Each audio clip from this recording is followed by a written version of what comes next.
I'm going to introduce Daniel Freeman, and I'm happy to do that. He's a professor of clinical psychology and National Institute for Health Research senior investigator at the University of Oxford, and a consultant clinical psychologist at Oxford Health NHS Foundation Trust.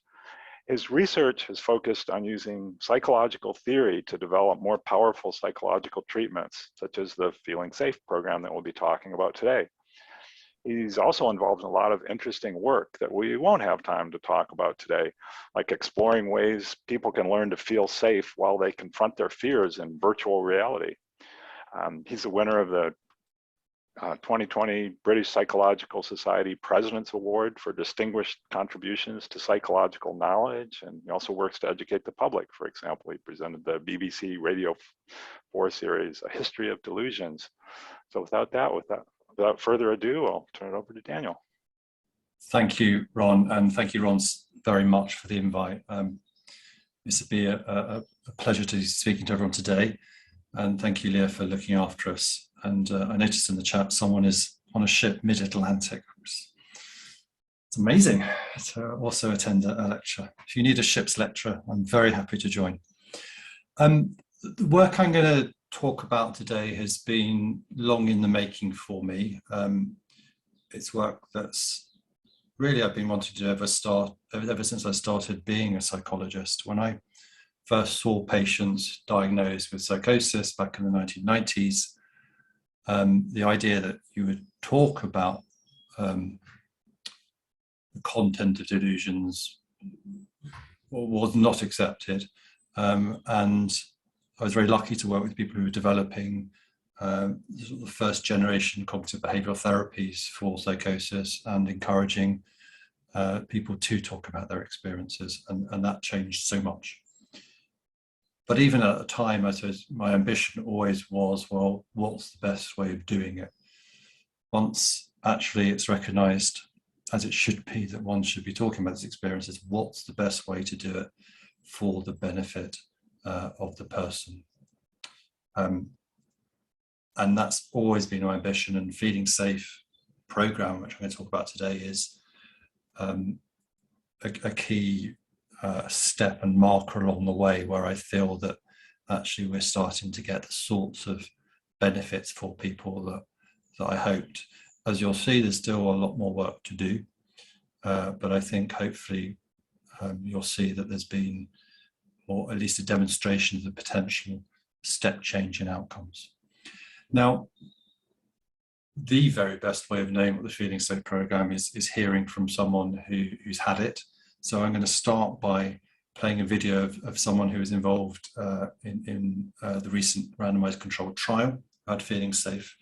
And they're going to talk a bit about how things were before, how they found the therapy and after, and I think that should give you a very good overview of the therapy. So I'm going to share the video.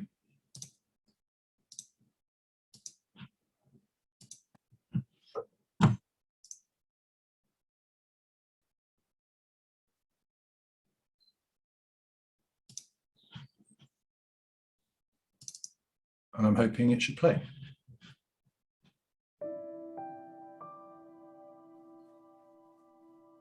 Too paranoid about going out, thinking someone's going to stab me or someone's actually going to start a big fight. So, yeah, I was housebound. I missed out on a lot of family events. Be very shy staying in my room when visitors would come to the home. Purely just paranoia. I missed out on many things in life. I missed out on meeting my friends, family events, you know, meals, training, sports. You know, I was just in a very paranoid state. Missed out on a lot of things. Probably lost contact with so many friends that I probably wouldn't talk again. Couldn't sleep, and when you don't sleep for like 3 days, you literally start hallucinating, going a bit bonkers. It's quite horrible. Sleeping in the day from 9 AM to 5 PM, which is the time people are working. I'm asleep. I wake up and during the winter it's dark, so you've slept through the daylight. Yeah, so there was so much worry on my mind that I couldn't sleep. I'd lie in bed and I'd be thinking, nah, tomorrow something's going to happen, something's going to happen. Yeah, it would play in my mind 24/7.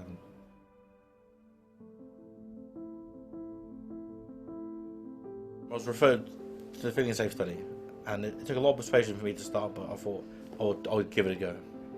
It would be brilliant. Initially, I was housebound, and the therapist would come visit my home, and we'd have a chat and build up trust and rapport. And it took a while, but eventually I got convinced to go for short walks, and the short walks were great. It helped me lift my paranoia. Talking to someone who can understand you after building trust is just brilliant. Really brilliant.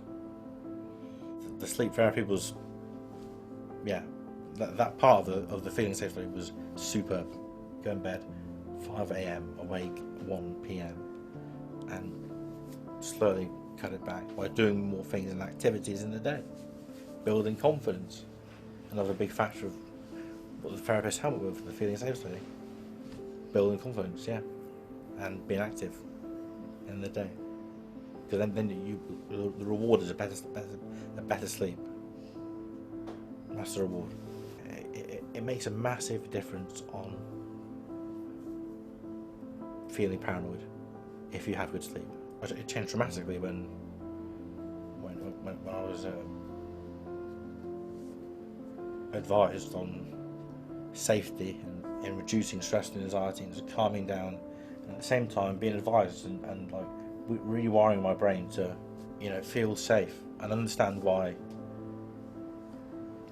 there are reasons why you know, why I should feel safe.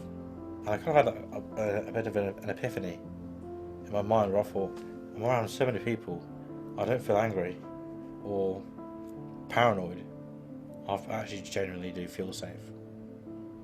I don't think someone is going to harm me in any way, not in the long term, not in the short term. Yeah, there are techniques taught that I will never forget.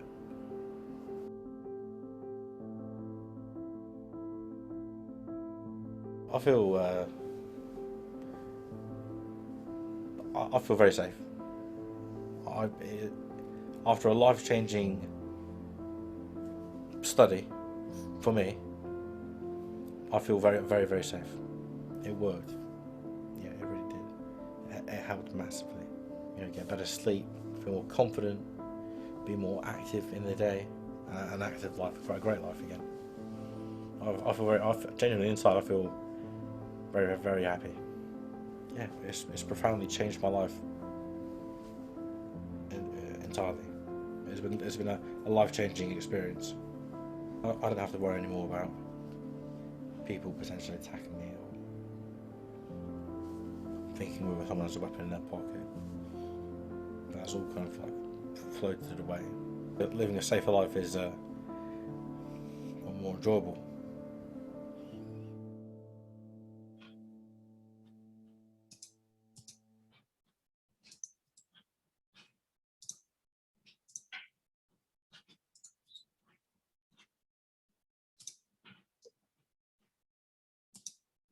So that's the best description of the Feeling Safe program that I think you can have. Sorry, shut my door. A lot of the themes are important to feeling safer in that description too. He described how unsafe he felt, and really the journey is towards safety. And of course, when he felt unsafe, the world became hugely restricted for him. And as you saw, what was important, there were issues around sleep, around worry, around self-confidence, all the sorts of things that we address in feeling safe. I'm going to talk you through the details really now of why the development of it, the process. And I'm not just telling you that to just show the credibility of the work, really, in the sense of the time and the research behind it, but also because the way we develop feeds in to the style of the Feeling Safe program too. So I'm going to share the slides. Hopefully you can see now. Okay. So, funny enough, I've been, the account you saw and more and more work, I've often been thinking back to one of the first people I ever saw, who I had to sit at home, and the nurse said to me, what you have to do is whatever you do, do not knock on the front door, because he'll believe it's the people come to get him, the government and others who've come to get him. So what you have to do, I was very young and not really sure what I was doing at that time, and they said, what you have to do is basically crawl through the bushes, past the bins, and you've got to do 2 knocks on the side window. Then he'll know it's safe, and he'll open up the window, and then he'll start talking to you, and then eventually let you in, which is what happened.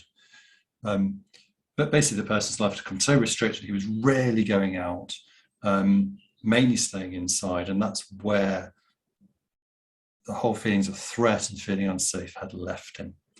And actually for a significant portion of people who have severe paranoia, that kind of restriction to lives is very common.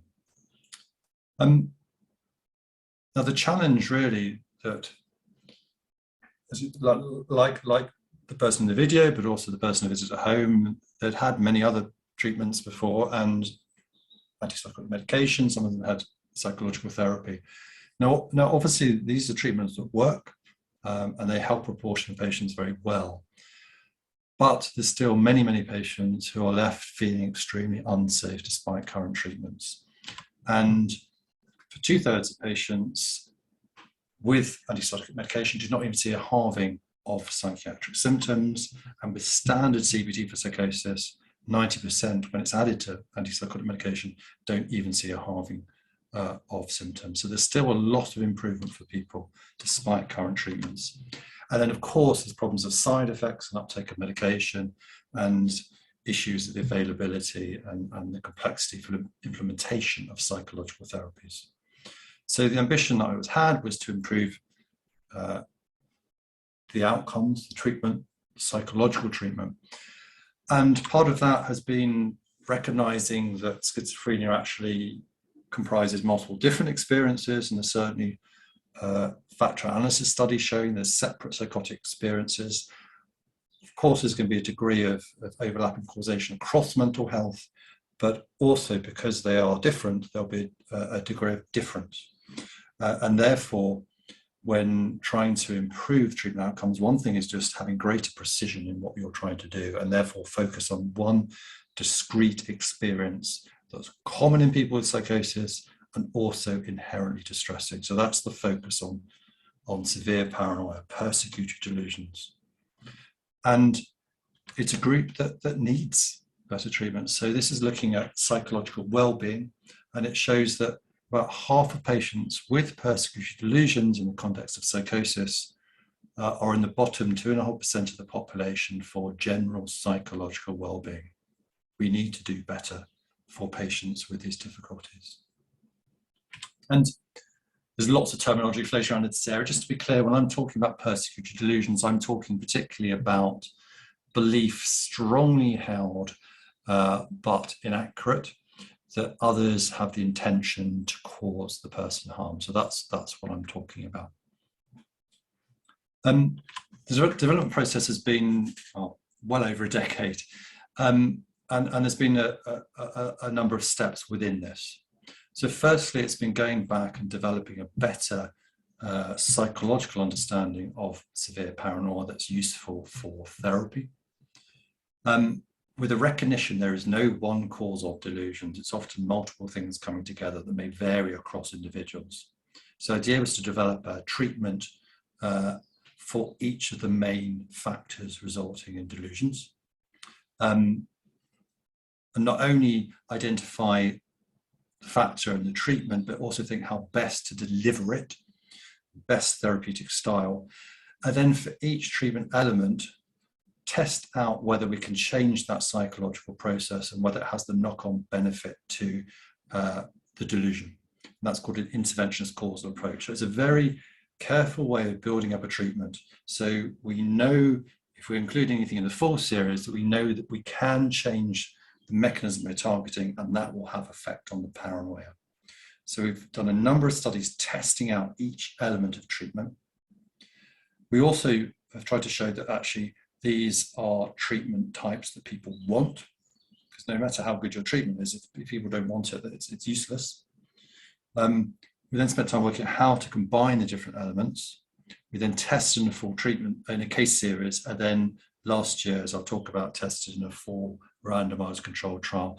And throughout this work, we've always worked with people who've been through these sorts of experiences, with lived experience. And that's been an important part of shaping this program. The clinical target I always had, which was basically an ambition, was, can we get recovery for half of patients who've got persistent persecutory delusions, people who haven't responded to current treatments? Can we get those delusions down so they no longer would technically count as a delusion?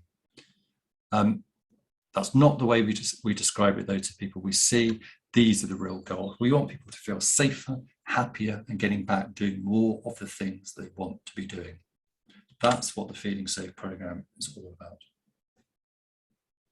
So I'll take you through some of these steps in development before talking through the whole therapy.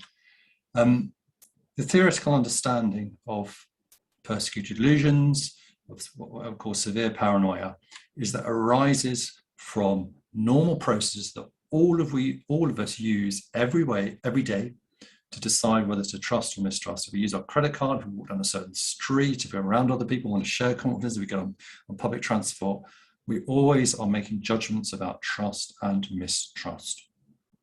It's understandable, we have to, because there are threats in the world. It's a normal process we all do. But what we're seeing with people with severe paranoia is the judgments have become far too heavily weighted towards mistrust. A study from a few years back looking at paranoid thoughts in the general population in the UK, looking at the number of thoughts people have by the proportion of the population, and it fits almost perfectly an exponential curve.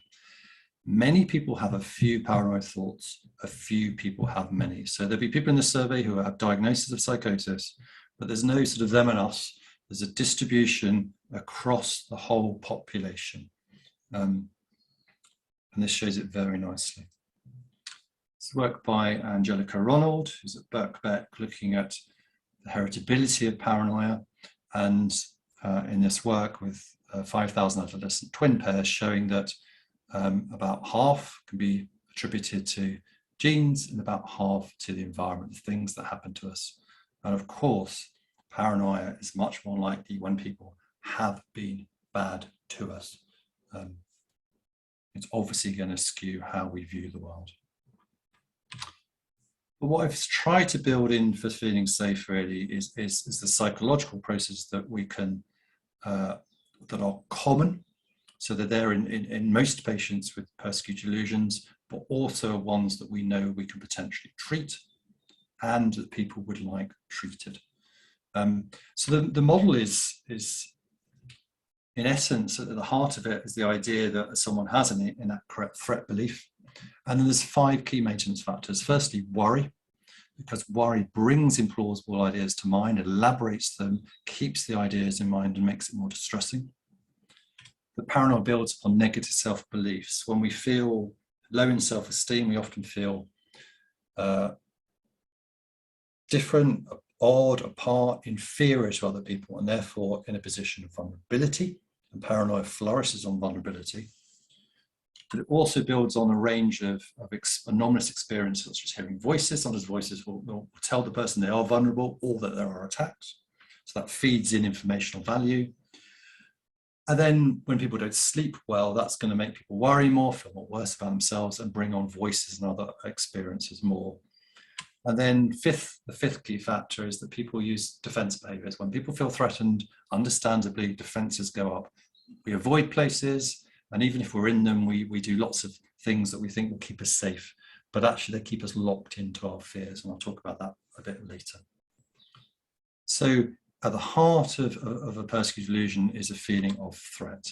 And therefore, what we have to do in therapy is help people develop a sense that actually they're safe now, that counteracts the old threat belief. Really what we're doing is this, that for the patients we see, everyday situations, people, places get associated with threat. And what we try and do is help the person relearn about safety associated with these situations. And we want those safety beliefs to become more dominant. So that when a person walks in the environment, what really comes to mind is safety, and the old threat memories fade. Less important. So that's really what we're trying to do in the end. But of course, to make this learning, there's all those other processes that are blocking it, because people aren't sleeping well, because they've put up the defenses, because they're worried, because they feel vulnerable. That stops the new learning. So the idea in therapy really is to remove those factors and help the person then embed safety learning. As I've mentioned, the treatment's built up through a number of these different factors, those 5 factors. I'm just going to give you some examples of the development of 3 of those factors that feed into the main Feeling Safe program. First one is worry. As a patient said to us, sits and thinks, then gets paranoid and paranoid and paranoid and paranoid. All of us with time on our hands, worrying, are going to come up with frightening scenarios. One of the first studies I ever did was measure levels of worry in people with persecutory delusions. This, as far as I'm aware, is the first time worry was even measured in people with psychosis, because worry was always thought to be a problem of common emotional disorders, and psychosis was different. But in this study, we showed levels of worry were comparable to people with generalized anxiety disorder, a disorder defined by worry. Worry levels are very high in patients with persecutory delusions. We looked at national epidemiological data, and for people who baseline who are worriers, who didn't have paranoia, if you're a worrier, you had 8 times the odds of later developing paranoia compared to low worriers. And we've got data from a number of studies showing basically if you are a worrier and you have paranoia, it's going to be more likely that the paranoia persists. Of course, worry is bound to be a problem across many mental health conditions, but what we're showing here is it's linked if you're feeling excessively mistrustful. So the development process is, well, can we reduce the worry? If we do, what happens to the paranoia? And if we do change the paranoia, we also test what's called mediation, whether statistically the change in worry explains the change in delusion. So this is one of our first proper full-scale tests of an interventionist causal approach in a large group, published about 5 or 6 years ago now. As in all our trials, we publish a trial protocol right at the start, so it's very clear and transparent what we're aiming to do. 150 people with persecutory delusions in the context of psychosis, randomized to receive the worry intervention or to continuous treatment as usual, assessed over 6 months. We had 95% follow-up rate, so it's very high. We also had very high engagement with the treatment. The intervention was manualized, it's easy to use, a series of booklets called Winning Against Worry, and there were 6 booklets in this intervention given over 6 weeks. So a really brief treatment, but really targeted and focused, not on the content of worry, but helping people spend less time engaging in worry. So actually helping them to restrict the time that they worry and actually do things they want to do the rest of the time to free up their time in their lives. As in all our trials, the patients were attending the NHS services, average age around 40, most were unemployed, most had diagnosis of schizophrenia, most were on antipsychotic medication, and had been in services for a number of years. It was a 6-session therapy, and about 90% of patients took this therapy up, because what we're saying is we can help you worry less, we can help you spend more time thinking about the things you want to do. So a lot of our individual elements of therapy, we try and present in ways that are very engaging for people. These are the outcome results, the control group and the CBT worry treatment group. There's a significant reduction in worry with the CBT treatments as we hoped, an effect size of 0.5, so a moderate reduction in worry. So we changed worry. Did it change the delusions? And it did, an effect size of 0.5 that was maintained over 6 months. A 6-week intervention maintained over 6 months. The effect size on the delusion is equivalent to first-generation psychological therapies that take place over 6 months or 9 months. This is not the easiest diagram to grasp, but it's beautifully elegant work from the statistician Graham Dunn, showing that 2/3 of the changes in delusions were related or caused by changes in the worry mechanism. These are results of all the secondary outcomes in this trial. Psychological well-being improved, paranoia came down, overall symptoms came down, rumination came down, patient-led outcome measure improved, delusion distress improved. Every single primary and secondary measure reduced. And the power of precisely targeted interventions. If you get it right, you get this whole range of effects fast. Second area I'm going to highlight is sleep difficulties. I was never taught about sleep difficulties when I trained, and the story for me really is that I found, listening to people I was seeing in therapy, a lot of them had sleep problems, and I read up about treatment and I treated them, and that all seemed to go very well. And then it dawned on me that actually this is worth researching. So a few years after that, I started to actually measure this. And we've done a lot, myself and colleagues, on this area, and found this to be a huge area in our patient group, that the problems are often complicated or complex and pervasive, but most importantly, treatable. So some of the accounts from 3 different patients from one of our trials. One patient said it was really bad. I would go to bed about 9 p.m. I'd lie in bed for hours, really struggling to get to sleep. The voice was really bad, and I would see things that weren't actually there, so I'd get really scared. Then when I did fall asleep, I found it really hard to stay asleep. I kept waking up all the time, having bad nightmares, getting really stressed. So I'd get 3 or 4 hours sleep a night. It was really bad. So classic presentation, going to bed too early, often there's not enough to do, and then voices coming on, and then a whole range of insomnia symptoms. Someone else said, when I did sleep, I used to sleep too much during the day. So I'd get to sleep late and then sleep all day. Or I wouldn't sleep enough, or I could not sleep at all and stay awake the whole time. I just used to look like a zombie all the time. So circadian rhythms are a bit all over the place. And then this huge feeling of fatigue. And that's something I'm very conscious when I walk into a room with someone. Often the person is there feeling shattered because they just haven't slept. Having said that, not sleeping, these are some data, tachography data we recorded with someone of their movements over 3 days, actually 4 days here. And this shows the person hadn't slept in those 4 days. They'd be telling people, I'm not sleeping. Everyone's going, well, they probably got some sleep. But we did, through some recording, show they weren't sleeping.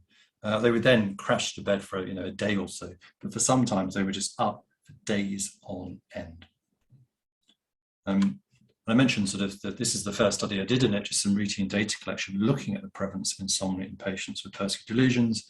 It's a very small study, but showing that actually only 16% of patients were sleeping well.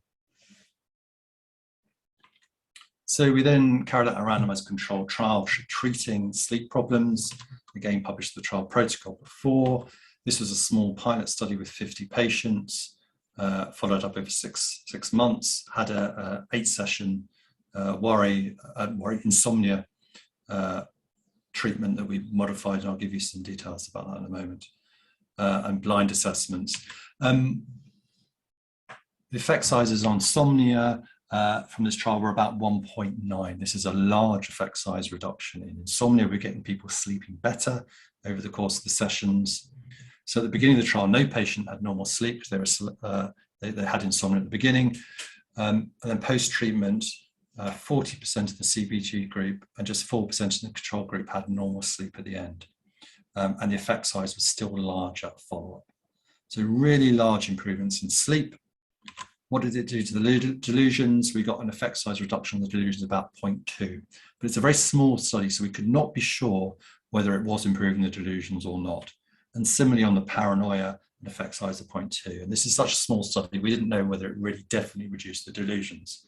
The only way to do that would be to conduct a study much larger with much greater power. And that's why we then conducted the Oasis Trial. At the time, this was the largest RCT of a psychological therapy in mental health, with over 3,500 students with insomnia. And again, publishing the trial protocol before, so everything is transparent. Same sorts of hypothesis that the CBT targeted on insomnia, but not on paranoia, would reduce insomnia, but reduce the paranoia, and the changes in insomnia would explain the improvements in paranoia. That was the theory. We used an online sleep year intervention in this. People were assessed at 0, 3, 10, and 22 weeks, but the treatment window is 10 weeks. So again, another brief type of intervention. This is the outcomes for sleep. You can see the CBT groups, the higher the score, the better. And they've got a very, a large effect size improvement, 1.1. So a large effect size improvement in insomnia with the CBT treatment above the control condition. So again, we can treat the sleep problems. What did it do for the paranoia? Well, it significantly reduced the paranoia, an effect size of 0.2. So a small improvement in the paranoia.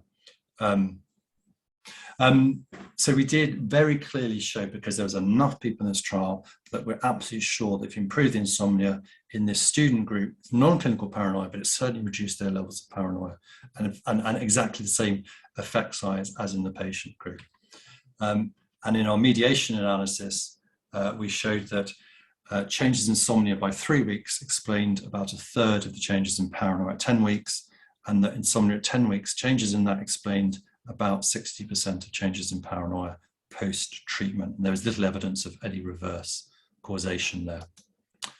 Our team have carried out a number of studies now over the years across the spectrum of stages, really. So Oasis was non-clinical. We've done some work, people ultra high risk of psychosis, and Felicity Waite and the team is leading an RCT on that at the moment. Bryony Sheaves in our team has carried out a trial at people who've been hospitalized. So people, when they're in hospital, can we improve their sleep? And we can certainly do that. Also may reduce time spent in hospital. And best was people who've got persistent psychotic experiences. Every single of these trials, we're getting large effect size improvements in sleep. And then we're seeing knock-on benefits. If you want to read about the adaptations that we do for sleep treatment, there's 2 nice papers by Felicity and Bryony there. And then the third one I just want to talk about is the idea of defenses. I mentioned the first patient I saw, and he was using defenses, what are technically called safety-seeking behaviors. But we use the word defenses because what we think is the fearful thoughts become protected by barriers, by defenses. That even if the world changes, the fearful thoughts don't change because the barriers are up. That either people avoid going out, so they don't find that actually they're all right, or if they are out, they're doing a whole range of things that serve as defenses. So rushing around, it's quite common.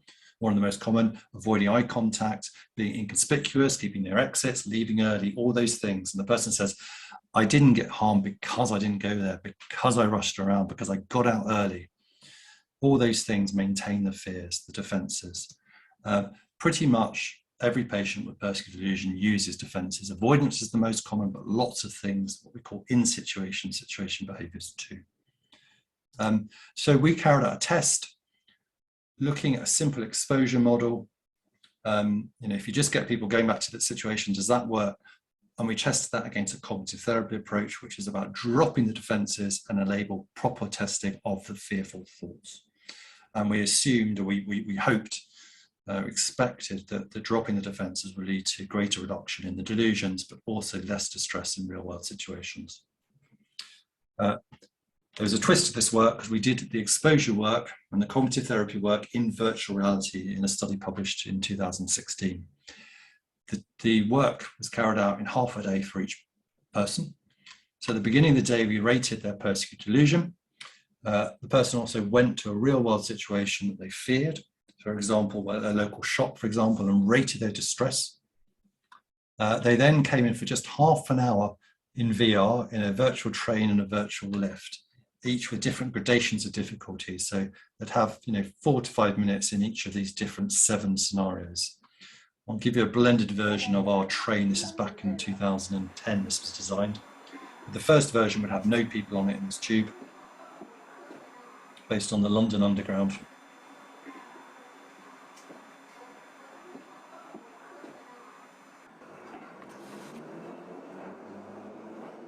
There'd be a version with a few people on it, a few virtual characters, and some more characters. And then much busier virtual tube.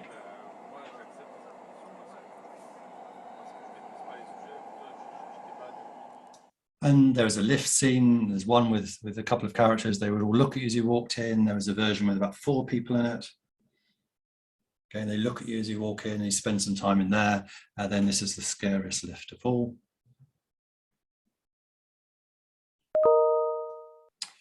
"30 patients with Persecutory Delusions randomized either to a VR exposure therapy, where they just have to go into these situations and spend time in them." This is very old hardware now. Or they had a VR cognitive therapy where they dropped the defenses and did the opposite, actually go up and look at people. And at the end of the day, they would go back to the situation they feared, re-rate their anxiety, and also re-rate the delusion. These are the effects on the belief in the persecutory delusions. There are benefits of exposure, but there's a large added benefit of the cognitive therapy, an effect size of 1.3.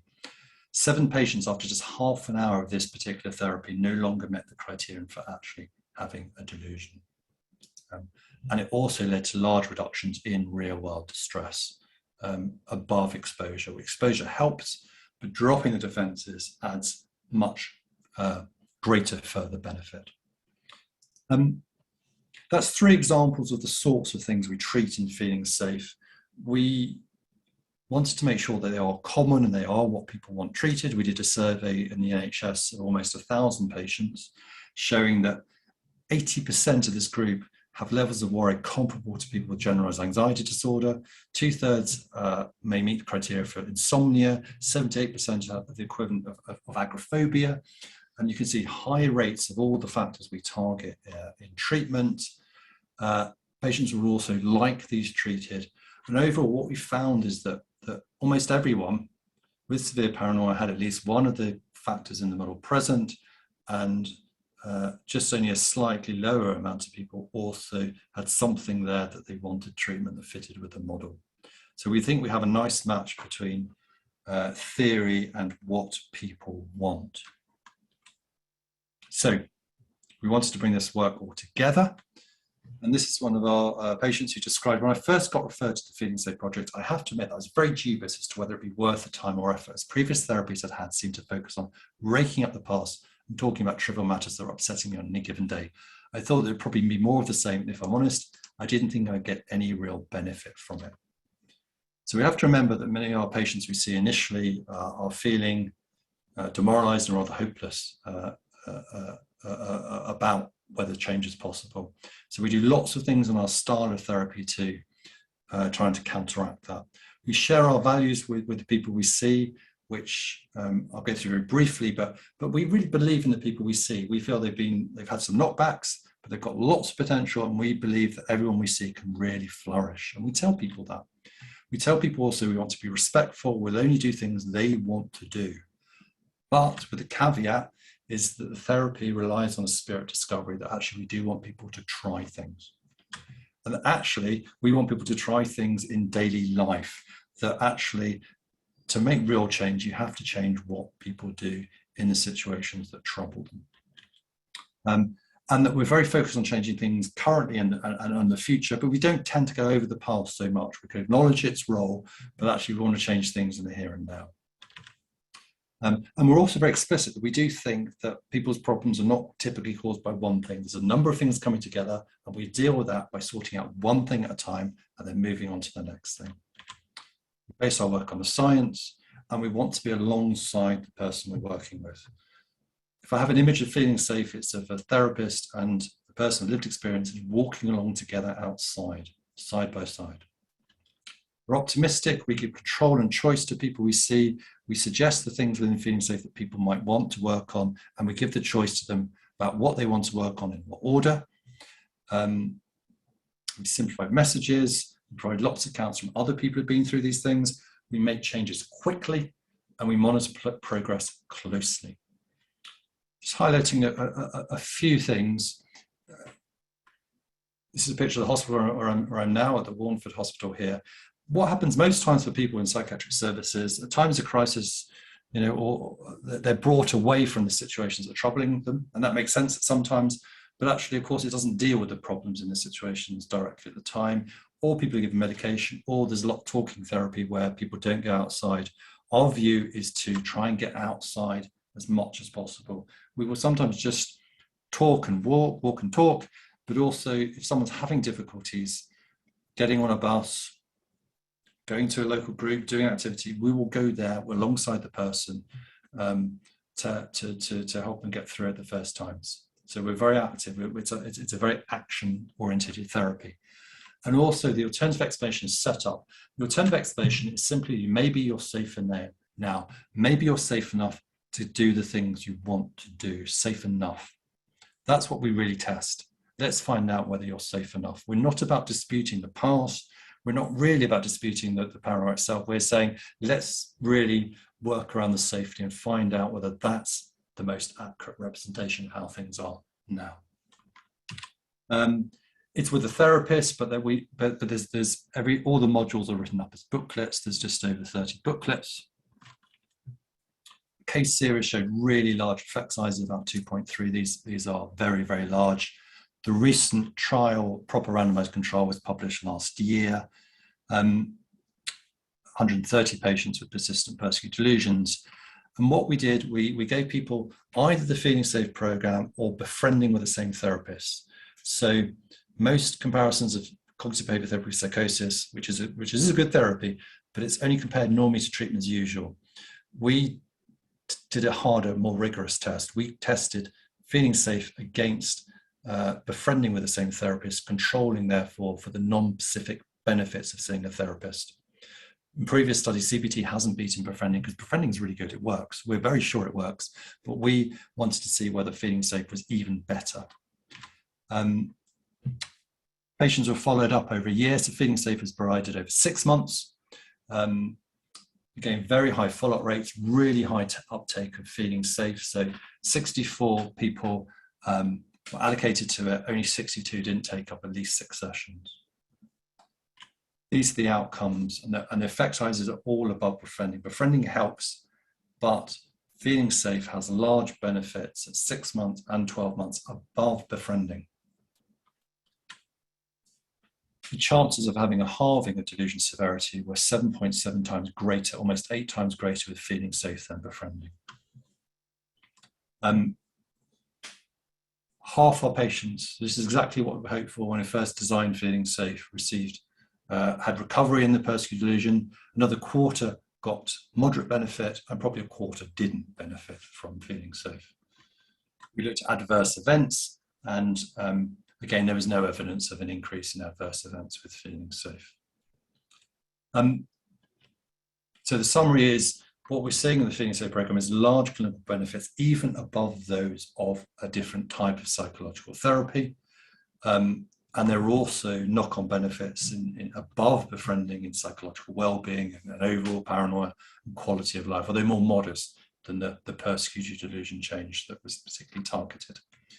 And the benefit arising from the therapeutic relationship in Befriending and in Feeling Safe is hugely important.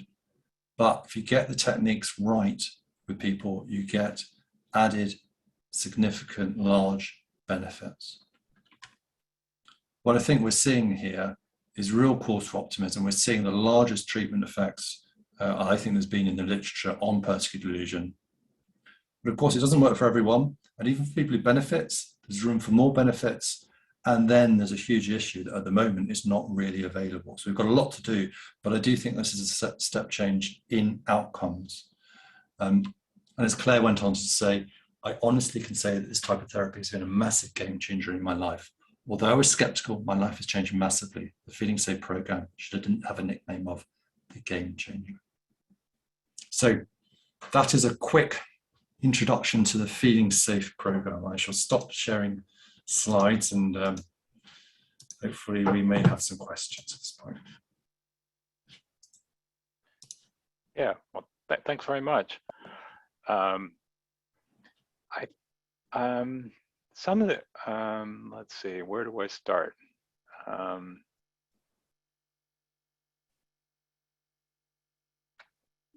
Like, could you say something about, you said a little about the relation of voices, but somebody wants to kind of like understand like how much of what you're saying also applies to persecutory voices. Yeah, so about half the patients we see are hearing persecutory voices, and the way we frame it is that those voices are doing two things. They're either enhancing the sense of vulnerability that the person is, or the voice would say worthless and all those sorts of things. So they're undermining the person's self-esteem, which makes them feel vulnerable, or they're saying about direct threat. Either they're going to harm them or the others are going to harm them. So the way we view that theoretically is they're an informational source. And really the person is hearing them and believing them. And what we want to do in therapy is help people downgrade the informational value of the nasty voices. We want them to help to realize that actually they can decide what's right or accurate about where they're going on. And so we want them to be making those choices rather than just accepting what the voices say. So that's the kind of maneuver we do in therapy. But you're right, so certainly it's there, it's in our patient group, it's common. But also, of course, some of the procedures, such as the worry reduction, we use techniques that also can help limit the time people spend listening to voices, for example. So again, it's all on the choice of the person about how much they want to do that. But for the really nasty stuff and the voices that are unhelpful, our general view is, let's make your own decision on this, and let's put you in charge of deciding what to accept is true or not, or let's go and find out. Yeah. And some of the questions are coming up relate to what's actually available to people now. So, for example, the booklets that you have, like Winning Against Worry and On Sleep, are those, you know, available now or going to be available, or how's that gonna work? Yeah, so this is our major endeavor now. So it's a number of things. So one is, I published a book called Overcoming Paranoid and Suspicious Thoughts that has lots of the techniques within it. It's from a few years ago, but hopefully it's an accessible version of that. For clinicians, we're running each year a training program, sort of 5 days online in October and November. So there's information on our website about that. And then what we're also trying to do now is develop a form of this that enables it to be more easily used. So we're currently putting in some grants to develop the treatment in ways that will make it even easier. And what I really want actually is more of the control and time and decision making with the person with lived experience. I think there's ways to do that, to then keep the staff time to some of the more of the tasks outside in the everyday world. So this is obviously the huge issue, is about getting an innovation like this out there, and we are focused upon that, and this is what's a key part of what we're trying to do next. Okay, so it sounds like you're working on making stuff more available, but those booklets aren't. Yeah, and there's been some people who say this, for example, in the US who've done it, but it's a small number of people. So there are a small number of people out there who do know it, but it is a small number.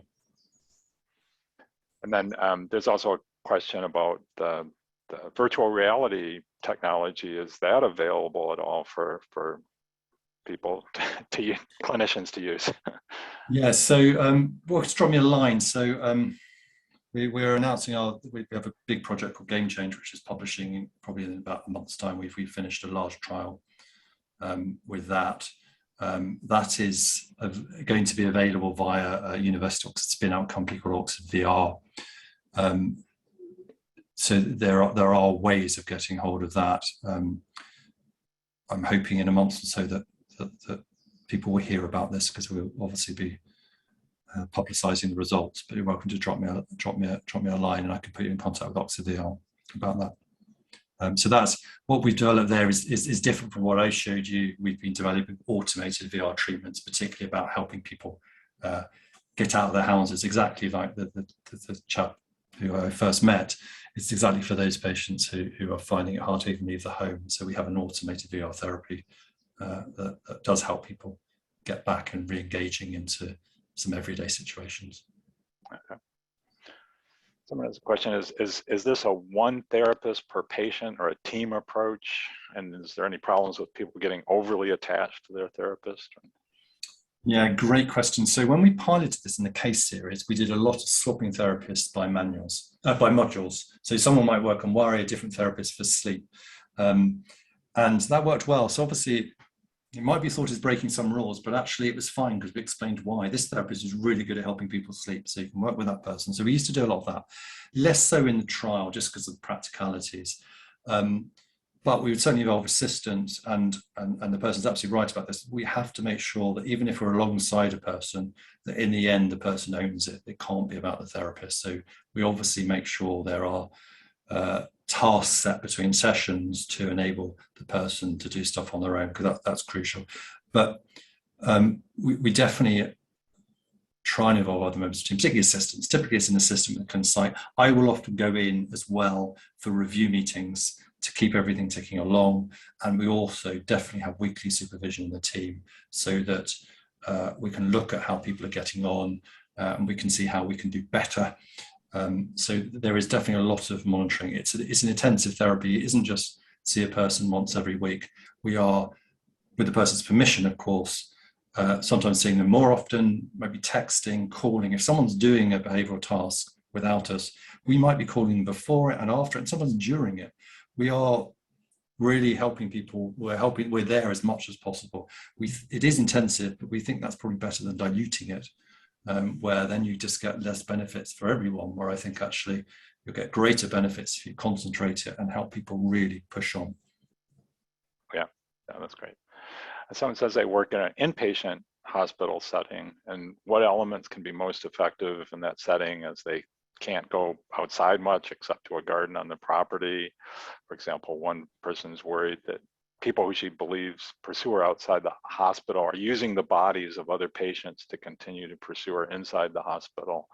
Can you say anything about how you would apply your approach in a setting like that? Yeah, so I mean, the trial is mostly outpatients, but I don't think there's any reason why it shouldn't work. And as that person's just described, there's clearly a lot of stimuli inside the environment anyway, and the sleep stuff is really interesting. We've done some work sort of changing, the atmosphere on the wards, making them much more friendly for sleep, and that's. We don't have a full-scale evaluation. We have a small RCT, but it looks really promising. And of course, in some ways, it's like, of course, it's going to help, because we all know. I think I was saying to Ron earlier this week that I started to feel embarrassed about talking about the sleep stuff because it's so obvious. It's only in sort of traditional services that it gets overlooked or thought to be just sort of a secondary consequence. I think all of us know if you don't sleep well, life feels much worse. And so it seems to me a very sensible area to do. So I think there's very little you can't do. And I think even if a person isn't allowed out, there are still elements of testing around other people that can be done. So I think it's got to be evaluated and worked on, but I don't think there's anything that really precludes it. Because again, even being alongside someone, if their environment is the ward, there's plenty of places where you can be alongside them with those difficulties. Okay.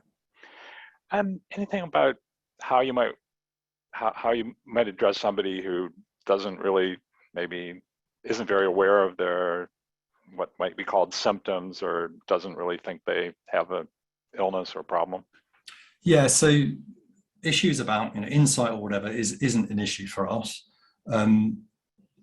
What we're saying when we say to people, we can help you feel safer and happier and more active.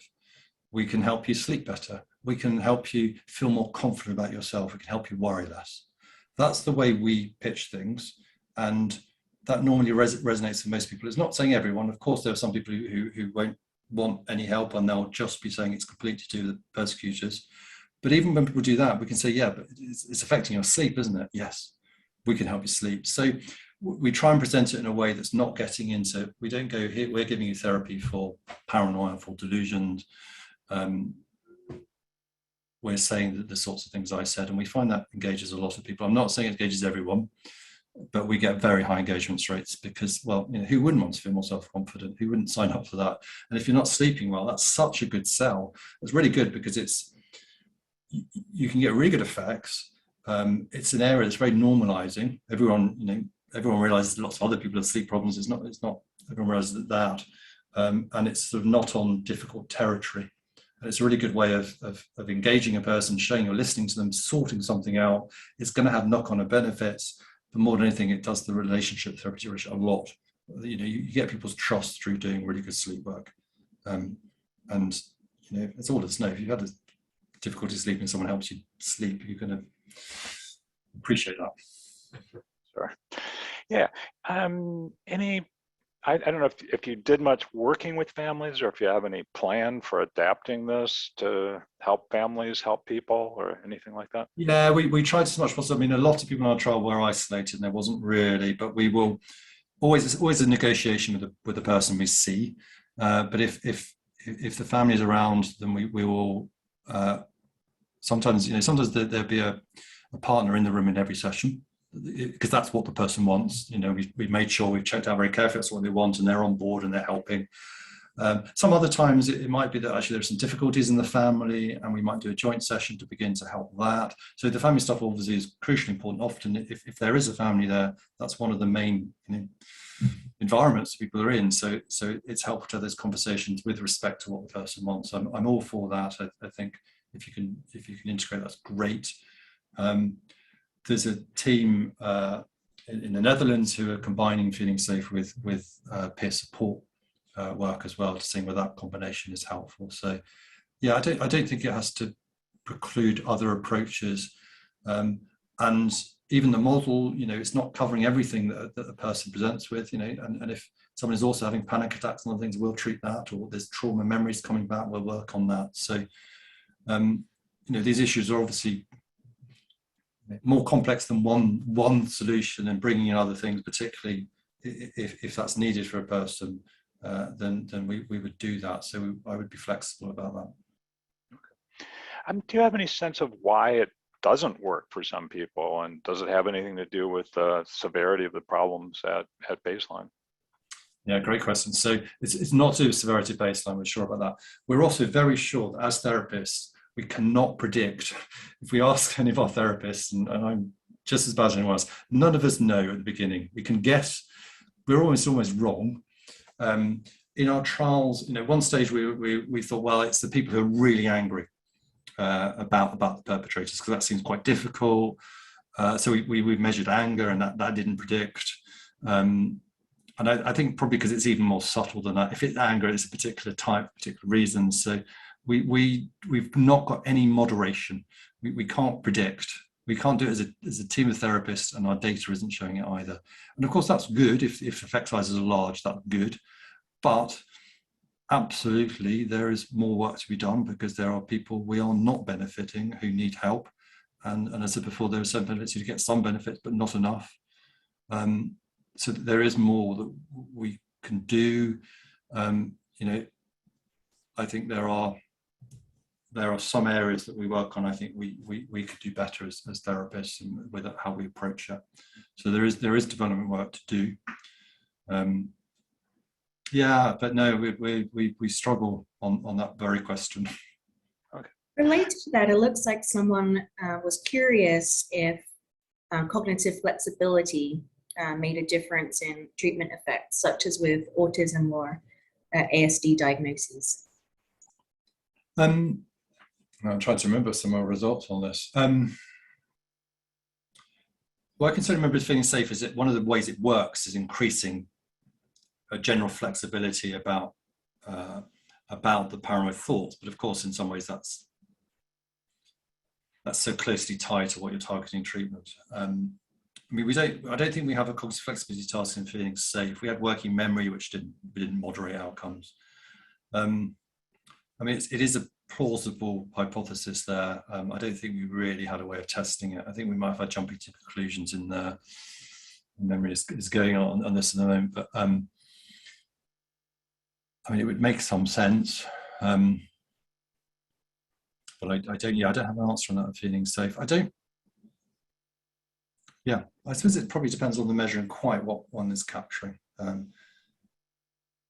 Yeah. Have you looked into any correlation or overlap with people whose delusion is that they're hurting others, or maybe that they're bad for those around them, kind of a reverse persecution where sometimes the person also sees themselves more as a role of the possible Yeah, I think we have people persecutor? who feel that they are harming others, and that's why others are harming them. I mean, for the trial, certainly they had to have the idea that others were trying to harm them rather than they are harming others. But certainly some people feel bad and guilty about stuff in the past, and we certainly have people in the trial with that. It's a smaller proportion. Don't know specifically whether that predicted outcomes. I don't think that probably made a difference in the trial, but not people who didn't have any element of others trying to get at them. Mm-hmm. Yeah. And so this person is saying they understand that feeling safe doesn't explicitly target delusional frameworks, but they're interested in the relationship between the model's components and the mediation effects, and what exactly might be the causal mechanisms behind reduced delusions. Like how do you kind of understand? Yeah, that? I mean, obviously, I suppose our approach to the paranoid thoughts is because it's sort of a more subtle way. So if we're working on worry, for example, it's very likely we might do a test about, is it better to lie down on the sofa and worry, or is it better to go out for a walk? And then when the person does that, they typically find the walk was better. But of course, what they've also done is been outside, probably around other people, and it's probably been fine. And we don't make a big song and dance about that at that point. We let the person discover it, begin to filter it. Later on in therapy, we set some very explicit tests about whether they're safe. So we're more indirectly getting at it, but I think the model very much is as an inhibitory learning, that what you need is memories of safety, and that's what you've got to build up, and that will just begin to diminish the paranoia. And of course, sometimes the person will sometimes voice it, maybe I'm not so right about this, and we will then talk it through if that's what they want. But for us, the conversation is on safety. We will talk about unsafety, but actually, they know, everyone could kind of understand in this interaction that we think they're probably safe. So then let's test our approach. Let's see whether we're right about that. So it's just not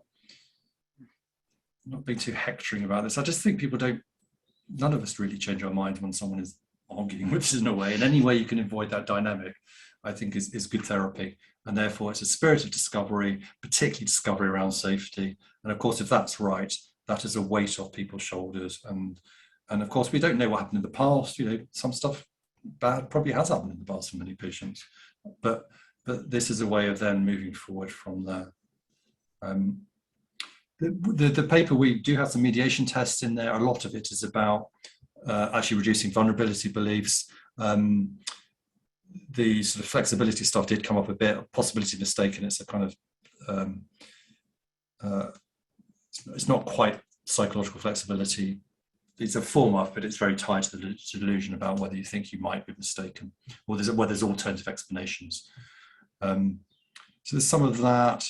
I mean, we've got that. It fits, so the mediation fits the model we have, but I think it's also difficult to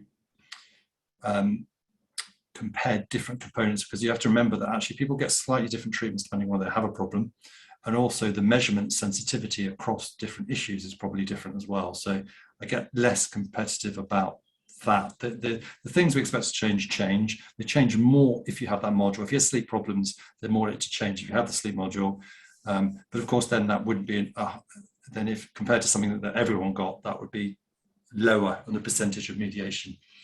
And then, there's also the temporal issues. It's very hard to get at that, I think. But the data we have on that fits with what we would expect. So it's okay. The other thing is you probably really need larger trials to get a better understanding of this. And like Ron's question about moderation, I think it's only when it goes up in scale that we might get a better handle on some of this.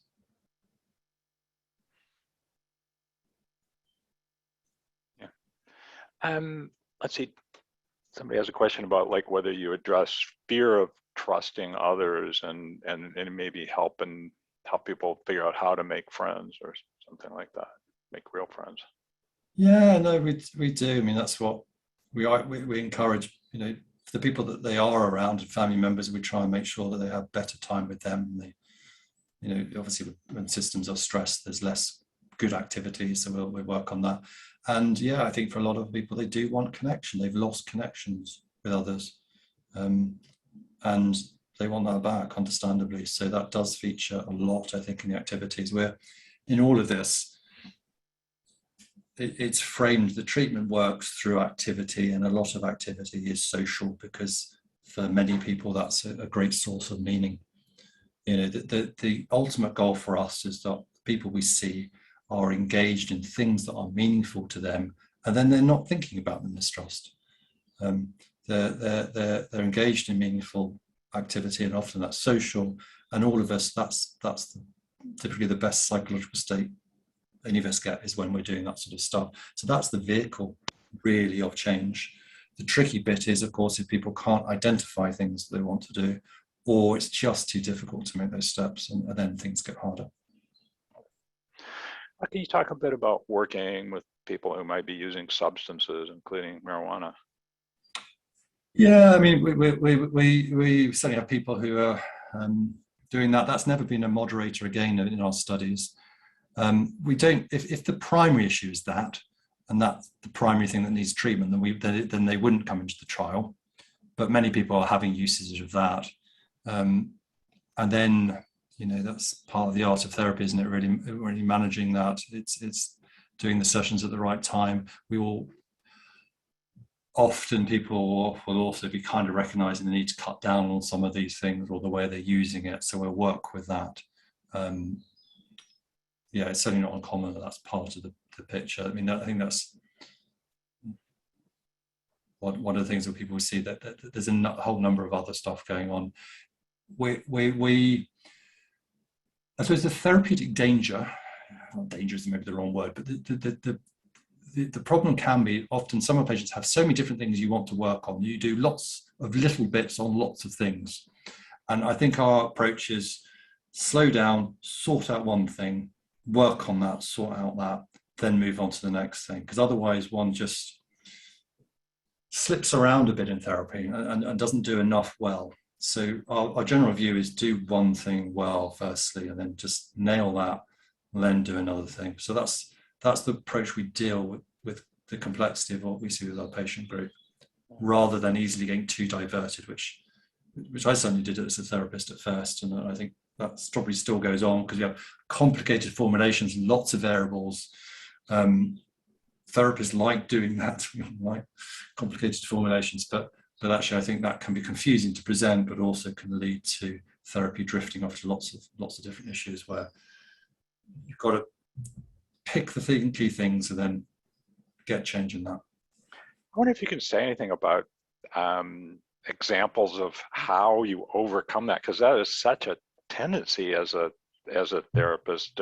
You're working with somebody, and I think often the people themselves are kind of bouncing around, and you don't want to be rude to them, but any tricks that you can share with us on how you keep it on one subject?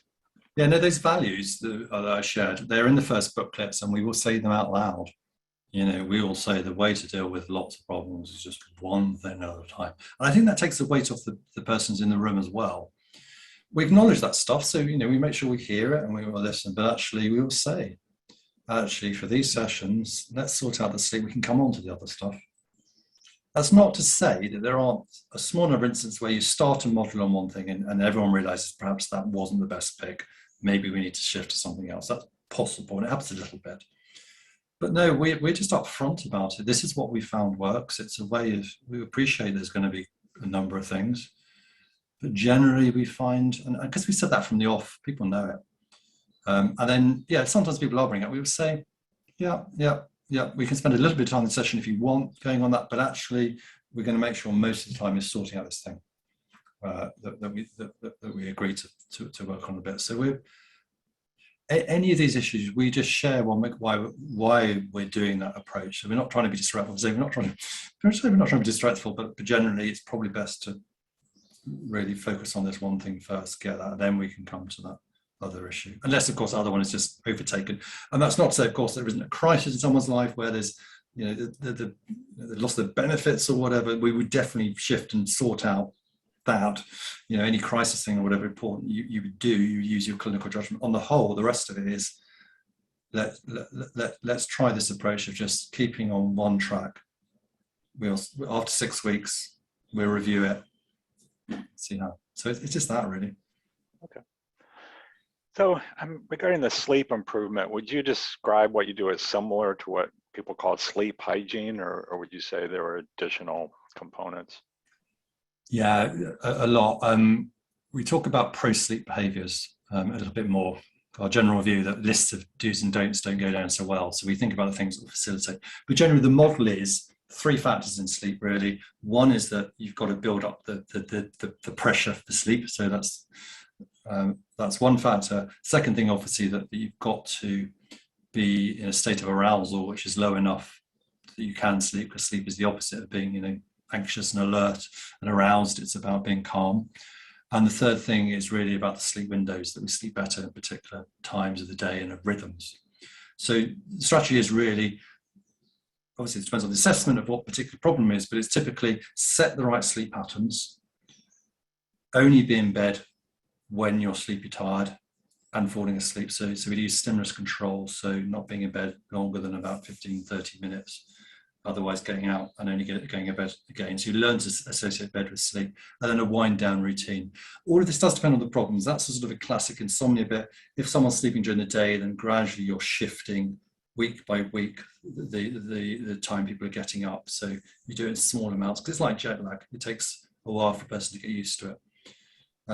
Then if it's nightmares, then you're looking at imagery rehearsal therapy. You've got to watch out for things like sleep apnea, which are breathing difficulties, and obviously that's not a psychological therapy intervention. You're going to need some help with the breathing. But on the whole, we're mainly dealing with getting regular sleep times that are right, and not spending, like that first extract I used, a very typical thing is people going to bed at 9 because they're bored, got nothing else to do, they're isolated, lying there, ruminating, therefore hearing voices, not falling asleep to the early hours. We want people going to bed later, only going to bed when they're really tired. And that therefore means the therapy almost becomes what do you do in the rest of those hours. And in fact, of course, what you're also doing is what have you done since the start of the day? Because you want to build up the sleep pressure, which means getting up early, getting out to light, being active, sorting out the day, winding down, going to bed at the right times, and then a regular get-up time as well, no napping during the day. It's those sorts of things. There's obviously flexibility. Some patients we're seeing, of course, don't even have beds, so we might be sorting out beds. They might not have curtains. There might be light streaming in, so we sort out that stuff. So actually, sleep hygiene is often for us some environments that are just not very good at all for sleeping, so we would sort that out. But on the whole, sleep times, stimulus control, and activity during the day. And obviously we will check on diet and drink and caffeine and smoking and those sorts of things. I think there's often for the people we see tying circadian rhythms to meal times, because often it isn't happening, or there's one late night meal that's particularly not good for health really. So we try and encourage more spread out regular eating. Obviously we don't sap the joy from everyone's lives, but we will try and do things that are a bit more better for mood and sleep. Yeah. And did you test people for sleep apnea, or what percentage had that if you did test? Yeah, we use, is it the stop bang? I can't remember, but there's a question that gives you a bit of an idea. So there's questions you can ask about whether people are waking up in the middle of the night short of breath and things. It's more like in males and if you're overweight. So there are checklists one can do. We do that. And then we would refer on. It's there in a higher proportion of people with psychosis, particularly because of the weight gain that happens. So it's one to watch out for. But yeah, so we wouldn't treat it, but we'd refer to at least in the UK, to the GP or other centres for advice on that. some people have questions about where this treatment might be available or how, and so I guess it's mainly in the UK, but maybe a few people in the US are starting to offer it. Well, no, I mean, there's only a few people worldwide. I mean, we finished the trial last year. We didn't train people in it before because we wanted to know it works. So we've run one training course, which I think I had about 150 people attend it, something like that, but that's it. So to be honest, it's not even routinely available here in Oxford, I'm afraid. So we are aware that's the huge piece of work we have to do now. We want to do that. And we want to do it in a way that makes it better as well. Yeah, so that's one thing we're trying to do with this webinar, is just increase awareness that this approach exists and get people interested. Of course, to some extent, I guess also it is an evolution of CBT for psychosis, and that is more widely available and can really help people. So we encourage people to do that as well, and that there are a lot more people trained in that. And it's not dissimilar at all. I'm a CBT for psychosis therapist. This is an evolution of that work. Yeah, and people that can't yet get real full training on this approach can, I think, at least benefit from understanding that, oh yeah, addressing sleep and worry and self-confidence and all that stuff can really help people succeed, and also reducing the paranoia and getting going on their life. And it's just an orientation. Yeah, I mean, in some ways it's about psychological good health. Some of these things that, for whether you have a problem or not, are good for us. It's that. Yeah. So somebody wonders if you do anything that has an element of group therapy in this approach. Is there anything related to that?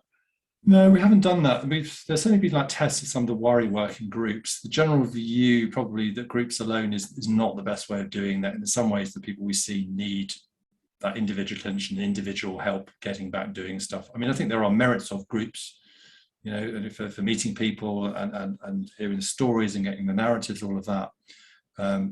But our general view is the format for this is individual, and in fact the group stuff certainly doesn't save time in terms of resources from the staff anyway. And I think probably if it was only in that format, we'd produce probably less good effects from the studies we've had so far.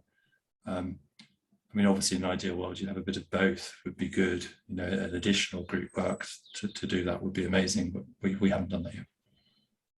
Yeah, you mentioned earlier the book Overcoming Paranoid and Suspicious Thoughts. Yeah. Is the most recent edition the 2013 edition? I would have said 16, but there's two versions, so I suspect you're right about that, because the first one I think was like 2006. So probably my awareness of time is completely gone these days, especially with the pandemic. So yes, it might be 2013. Although I would have said 16, but it looks like you've got it in front of you, so you're better informed. Well, that's what somebody just asked. If it was so yeah, there's a second edition. It's that. Okay. And somebody's wondering about, if there's a problem, like if the person seems to lack motivation for change, does that affect the success? What can you say about that? Yes, I mean, I think that's right. I mean, with any psychological therapy, really, you need a person to buy it and to try things. Of course, there's an onus on us to help generate some of that motivation.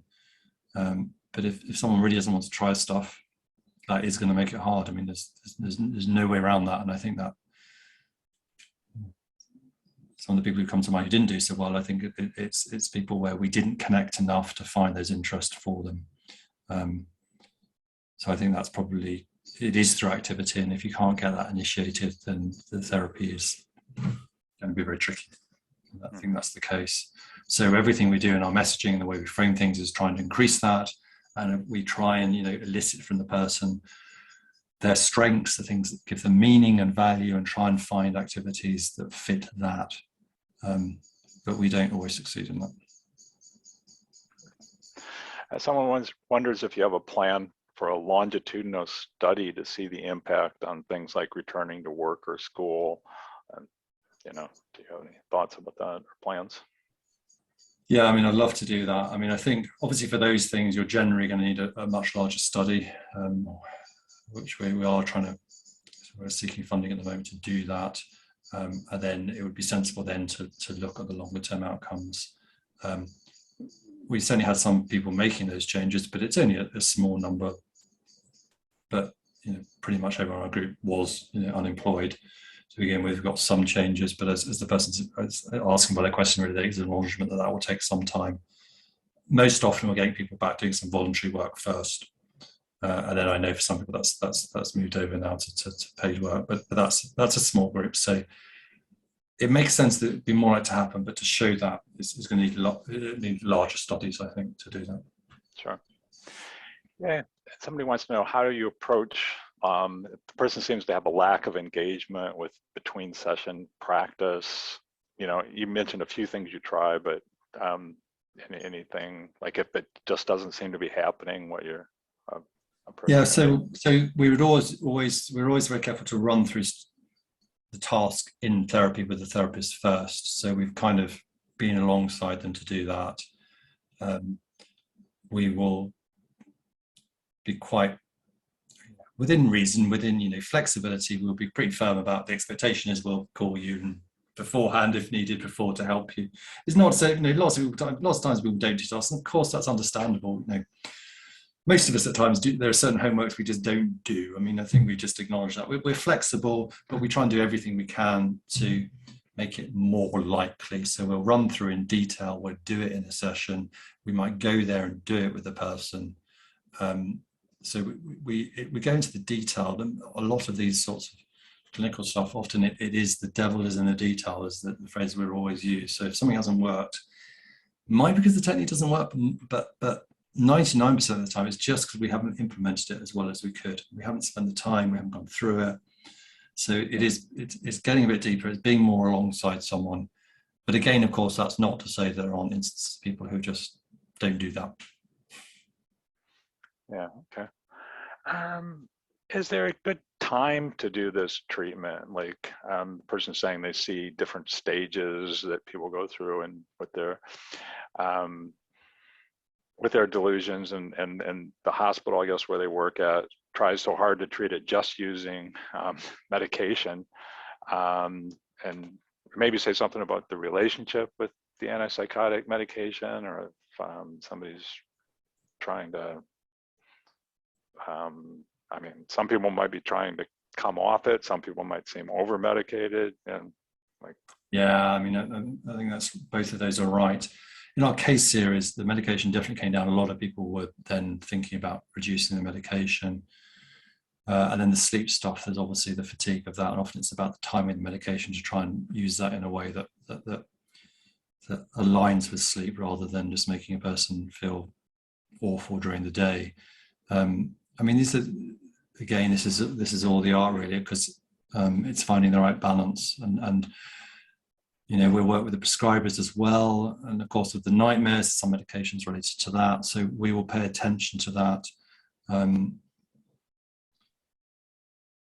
So there are discussions that happen. The first issue is slightly in my head. Remind me of the first part of the question. Yeah, now I'm lost on it. Yeah, is there a stage of oh yes, sorry, like yeah, we don't know that. I mean, the patients have been working with basically who haven't responded to previous treatment, probably been in services in a while, and that's obviously a group with great need. It's also a group that, if, of course, you can change it, that convinces people because they realise that the other stuff didn't work. But of course, the obvious thing is all these factors are right there at the beginning, and get in early, get in there before people's social networks are disrupted. But get it in so people can go to university at the same time as the people around them or whatever. So the earlier the better. We don't have the data on that, but and of course we know proportion we're getting better anyway, but all the things in that model are good for psychological health. And we're doing the sleep work with people at ultra high risk of psychosis because we think it's so sensible. There's a sleep problem, you should treat it. And of course that could prevent people having other mental health problems in the future. So, and there's, the worry reduction, all of that's there early. So there's the ideal would be, well, I mean, I think, you could set up. The other thing, of course, that a lot of the factors are related to pretty much every mental health problem. So, early you can do them. Services should be able to help people self-esteem, worry, less self-confidence, all that stuff you could use earlier. You know, we're applying it to paranoia, we're adapting it in various ways, but you know, it will be good for lots of different presentations. And the ultra psychosis group, you know, it could prevent transition, but of course it could likely help people not get depressed in the future or whatever. So early makes sense, but of course treatments in services, most patients are going to have to be in there a while just by the nature of the system. Yeah. So I just want to make a note about time. It is the time we said we'd wrap it up, but Daniel, you've said that you have a little time to answer a few more questions. So if people want to stick around, feel free to stick around and hear a little more question and answer. Yeah, so this also relates to medication. Somebody was wondering if if somebody's worrying a lot, would you advocate for using benzos to help reduce that or not, or where would you stand on that? No, I would think psychological therapy would be the route to go. I'm not, you know, obviously if there's a short-term need for someone, you know, it's the same for insomnia treatments or whatever, then a short dose maybe, but that's not the route we would advocate for, because we think we can help people worry less through psychological means. So we're generally not advocating for benzodiazepines. That's not to say that there isn't ways potentially one could use synergy between certain treatments at certain times, but I don't think in practice that's how it happens. So we wouldn't be advocating for that generally. No, if it's someone worrying, we'd go in there with psychological techniques and be confident about that. Yeah, and that's not. I'm not sort of anti-medication. I think we use evidence-based. Anything that works, great. I'm all for things that work. I just don't think that's a good solution. Yeah, that works well or not. Somebody was wondering, and just with insomnia and sleep disturbance post-COVID, there needs different protocols, or like antihistamines work for people that are having, I don't know. Somebody's wondering about that, if you've noticed anything. Yeah, I don't know. I don't know about that. I mean, obviously what you've had it's interesting. In some ways, for some of patients, it's made things easier because there are fewer people around in the situations, and they've actually been able to go back more easily with a bit of help. So there's been some advantages to some things, but on the other hand, of course, it's a time of huge stress for people for lots of reasons, for themselves, for family. Current, switching on the news these days is terrifying, and of course then rhythms, and then there's lots of pressures that everyone is feeling at the moment, and that's not generally very good for people's psychological well-being. But other aspects, for all of us, I think, as some of us, I think, particularly at the beginning, thought about how we live our lives and we structure things a bit differently, and have more walks and things, and that's helped. So on the whole, obviously it's not helped generally, but there are aspects within it that I think there's variation of patient, and obviously some people are get very caught up in it. Yeah. What about other physiological things that might affect sleep, or also maybe even chronic pain? I know that can be a problem for people. Well, I think that's right. I think there's the physical health of people we see is often not great, and pain and mobility issues are important. So we will that's clearly one cause of insomnia in the patients we see, and we will try and work out ways to help. But in the end, of course, some of the principles are the same. There's still no point lying in bed and not sleeping, even if it's a pain cause. But of course, it is tricky, and on the other hand, something like stimulus control can be very hard work at the beginning. Okay. All right. Well, somebody was asking, what if the person is in a social demographic situation where they generally do have faced maybe current persecution and bullying and stuff like that? Is there anything you can say about working with that? Yeah, so that's not paranoia. I mean, that's a different issue, isn't it, that needs sorting out.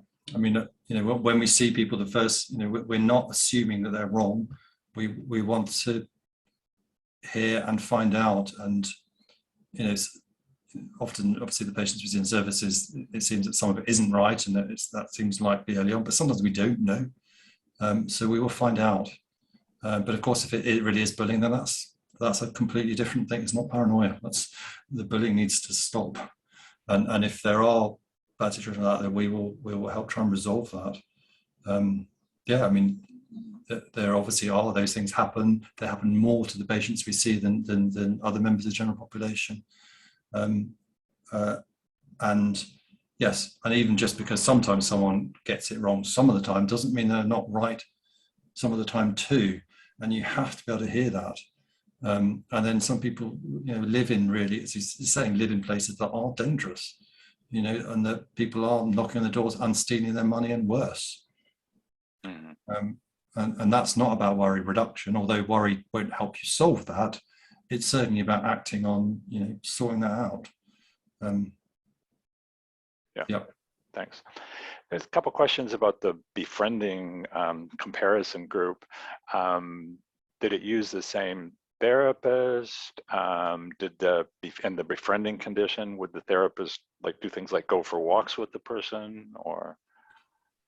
Yeah, so the befriending is great, and it worked, and I think it worked better than we expected. And it's very odd for therapists. It was the same therapist, and often they're talking about other topics. But you know what? It gives people a break from their fears. It helps them remember activities they used to do and like, and savor them more and get back doing them.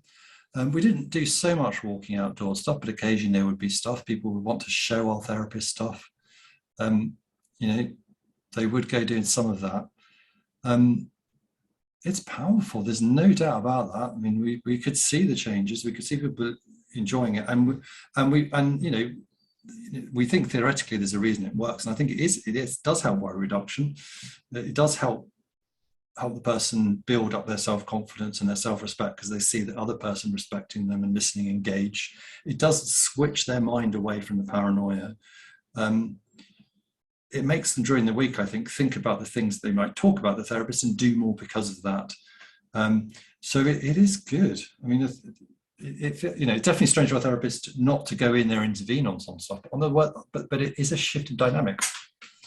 And there's always a danger in therapy that it just becomes full of the negative stuff, forgetting the other side of the person. And befriending does bring out all the other huge parts of the person's life in a way that therapy often doesn't inherently.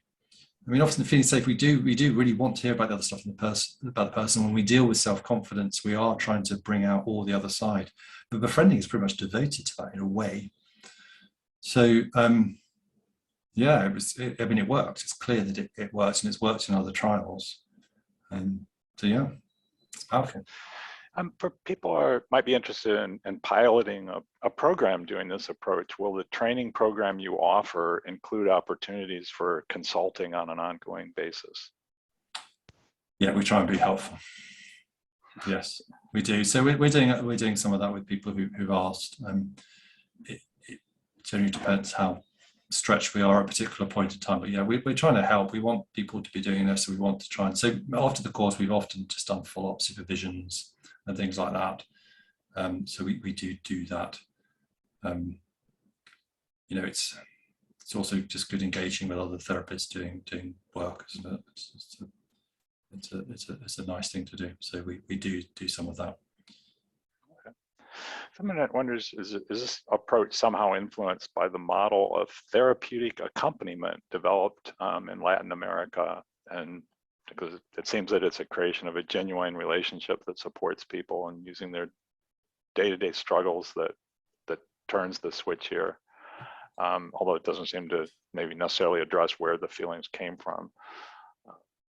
Yeah, I don't know that approach. I mean, it would make sense. There's other similar things there. I don't think it's rocket science what we're doing. I can, it is some fairly common sense things put together in a particular way, and I'm sure there must be other things somewhat similar to that. So I don't know that particular thing. I think it's, the evolution really is. I was a CBT psychotherapist. I like that therapy, but the areas I thought could be improved, and then more theoretical work from listening and working with patients and refining that is kind of where it's come from. But and learning from David Clark and Anka Ilias and others who sort of developed better anxiety treatments. There's obviously a very strong influence of that in this. But yeah, I mean, I think that it would be a surprise if there weren't other approaches that had overlap. Someone was wondering about the virtual reality. Is that like always a part of this, or and also what was Oh, the sorry, yes, difference? it's never part of Never a feelings. part of it. The trial never had it. That was more a Right. test to Yeah. see the effect of defences. The VR work is completely separate. So Right. feeling safe is a face-to-face therapy without VR. Of course, one could include it, but it wasn't. Yeah, that was more a study to show the theory behind it. Yeah. Sorry, I should have made that. And was it you were showing two different ones, and one was just included a cognitive component and one not? Or Yeah, so what was basically that? this is getting the idea of defense behaviors. So either just put people in the situation, exposure, very sort of basic exposure approach, versus identify what the safety behaviors are, the defenses, and drop them as well. So it's interesting how much better effect you get from dropping those defenses. So it's a sort of behavioral test, cognitive therapy approach against a sort of just get in there in the situation. Yeah, I don't know if this is outside what you'd be thinking about, but there were a couple questions about the influence of hormones on this, psychosis and paranoia. And one person even says that their psychosis was called menstrual psychosis, and it was treated by an injection every 10 weeks. But I don't know if you have any comments on that. I don't know the area, I'm afraid, so I wouldn't be able to say anything sensible, I'm afraid. Mm-hmm. Yeah. Yeah, there's different questions like how young of an age have you worked with, or how young of an age do people seem to have these kind of problems? Yeah, it's interesting. So the feeling safe, I think, from 16 upwards, although, by the time people see us, they've been in service a while. We have been studying paranoia in adolescents quite a bit recently. There's a really nice paper by someone called Jessica Bird, who's a PhD student of mine, who did a qualitative study in adolescents attending CAMS. So they weren't diagnosed with psychosis, but had mistrust. It's a really interesting, I think it's called The Journey of Paranoia. It describes it really, really nicely about some of the bad things that happens, but also the transition into independence. It also brings up some gender angles about how women are treated. I think it's a very helpful paper. So it's what Jess has done a series of studies looking at it in CAMS, and it's there a lot in people being basically treated for anxiety and depression, but there's mistrust there at quite high levels. And I think it comes back to that point in the model, really, is that trust and mistrust is a decision we all make. It's a sort of fundamental bit about social cohesion. And when it's not there, it's going to cause difficulties. It will cause difficulties in the context of any mental health problem, because we know connection is better.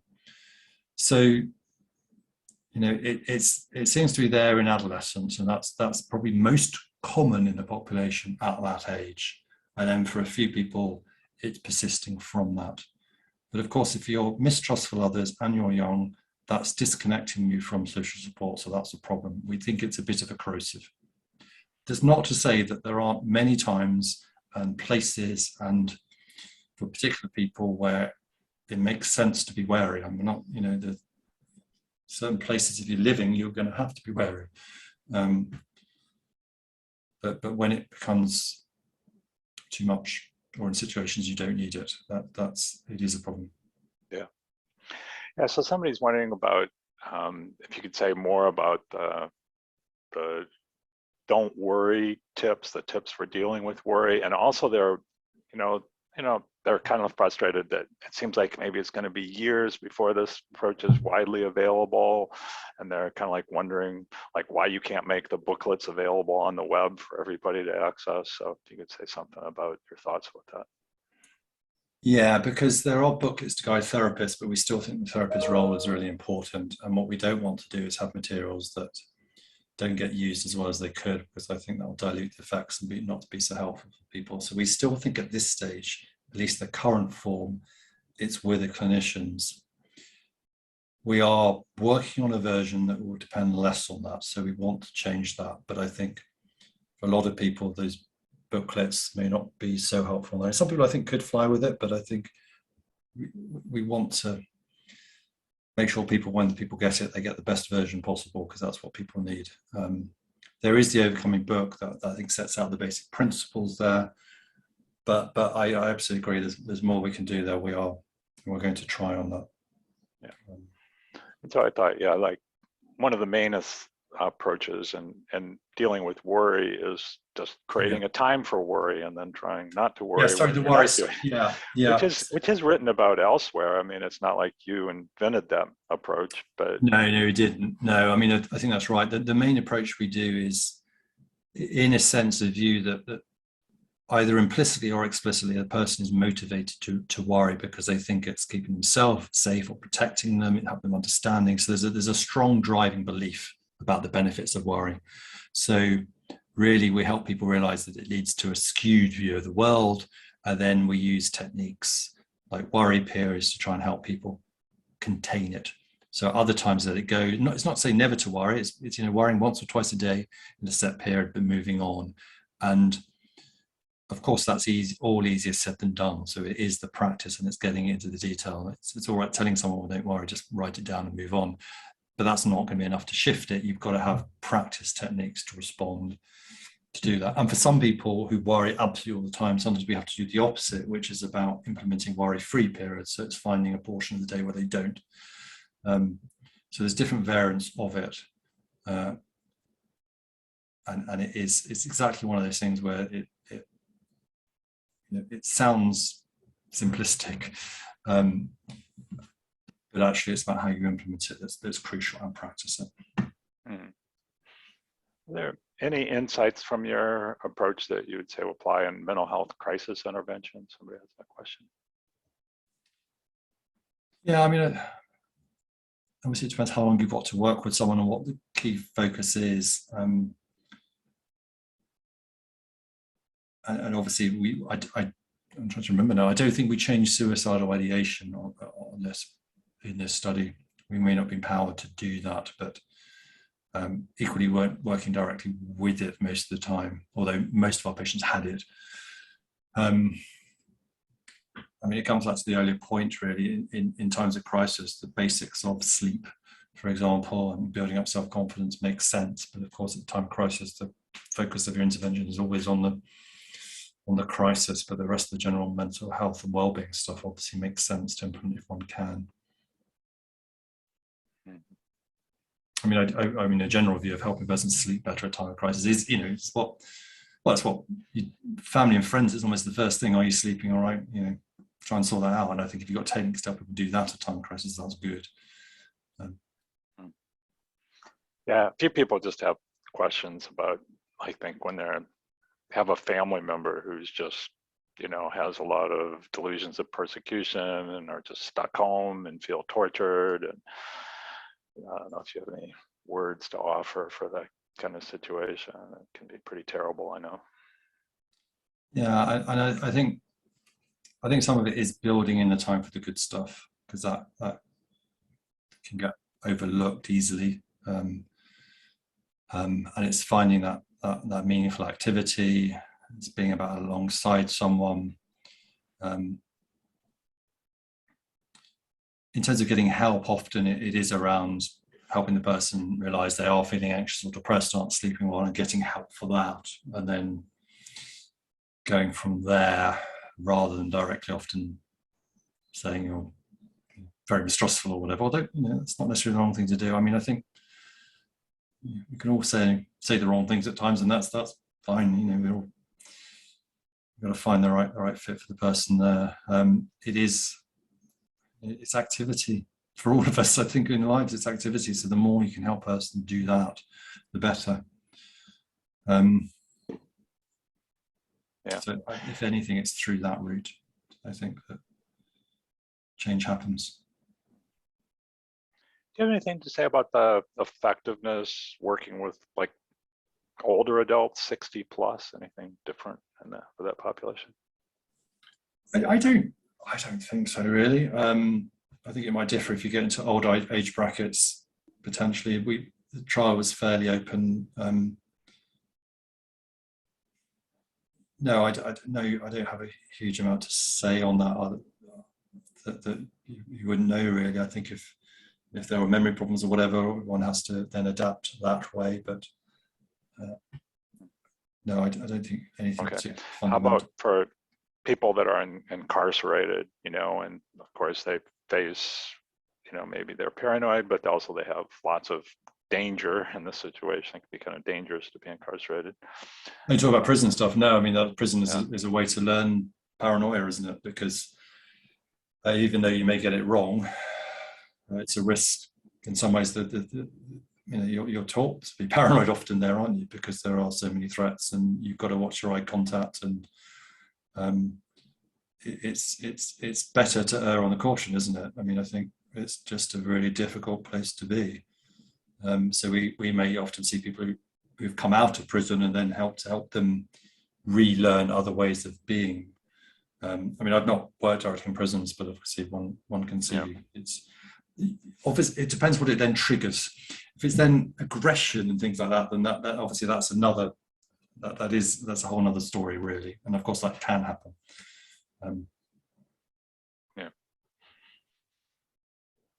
Do you see situations where it seemed like a really recent trauma pushed people into being paranoid?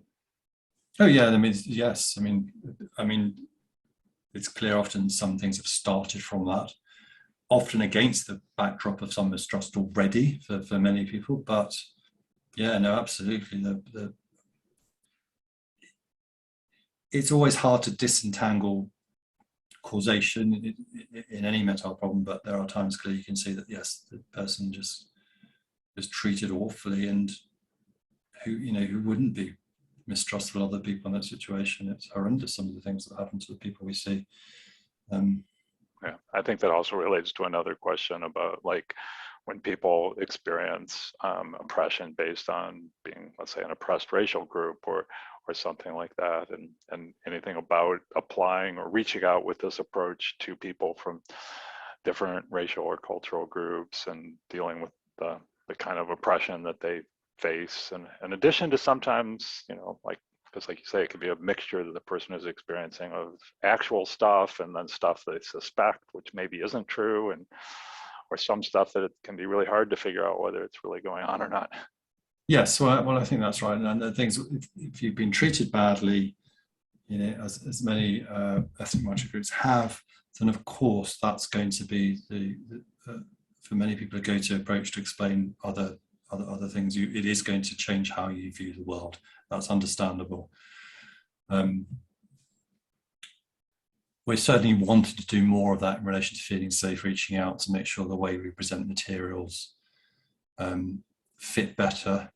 And I mean, I think with all these things, one of the way we deal with it, we will just raise that as an issue. It must be really hard to know. Sometimes people are, and we will bring that when we have a dilemma as therapists. We bring it to therapy and we share it. We don't know, I don't know about this. This may make things even more complicated and confusing. And then, often people say, yeah, that's right, that fits. So then that helps them move on. So that is often, if we're having dilemmas, we will try and share it. We do try and be transparent in our thinking. If we're unsure, we'll say, I'm not sure about this, or about that, and bring it into the conversation, particularly those sorts of issues where, their experience is different from mine quite a lot.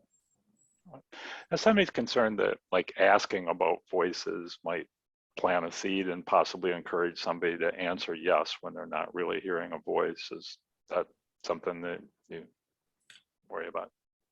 No, I don't worry about that at all, really. I'll ask, check stuff out. I mean, we just check out. I think on the whole, asking people stuff is fine. I don't think there's any evidence that will bring it on. So no, I don't generally look concerned about that. I think sometimes it's just best to ask questions. People in the general population hear voices, so it's fine to ask people, I think. Okay. What about one way people feel safe? I don't know if you have any statistics on this, but service dogs or pets, did you play around with that at all, or is that part of anything? So is the question, will they make people feel safer? Yeah, help people feel, do they possibly help people feel safer and out in the community, or do you know anything about that? Or I mean, I don't think there's any data on it, but I mean, I suspect having a pet is a great thing. I mean, lots of people do it. I think certainly, so clinically, when people have a dog, great, you know, because that's a reason to get out in the morning, go for walks, go to the shopping to get the cat, you know, cat or the dog's dinner, all of that. So yeah, when we see dogs, we're delighted, and all our team love animals. So everyone loves it in our team. We seek that, and